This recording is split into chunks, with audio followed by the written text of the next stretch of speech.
بسم الله الرحمن الرحيم والنازعات غرقا والناشطات نشطا والسابحات سبحا فالسابقات سبقا فالمدبرات أمرا يوم ترجف الراجفة تتبعها الرادفة قلوب يومئذ واجفة أبصارها خاشعة يقولون أئنا لمردودون في الحافرة أئذا كنا عظاما نخرة قالوا تلك إذا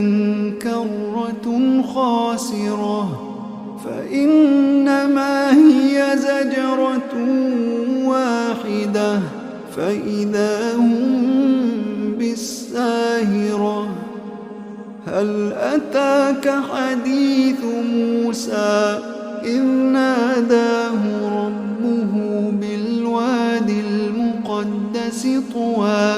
اذهب إلى فرعون إنه طغى فقل هل لك إلى أن تزكى وأهديك إلى ربك فتخشى فأراه الآية الكبرى فكذب وعصى ثم أدبر يسعى فحشر فنادى فقال أنا ربكم الأعلى فأخذه الله نكال الآخرة والأولى إن في ذلك لعبرة لمن يخشى أأنتم أشد خلقا أم السماء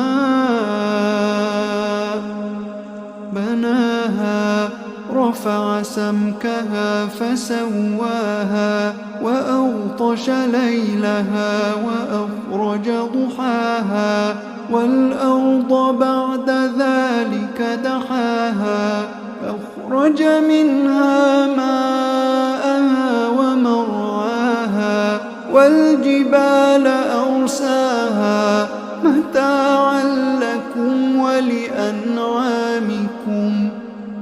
فإذا جاءت الطامة الكبرى يوم يتذكر الإنسان ما سعى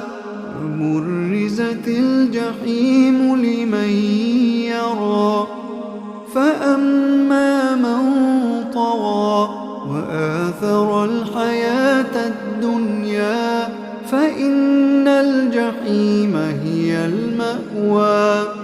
وأما من خاف مقام ربه ونهى النفس عن الهوى فإن الجنة هي المأوى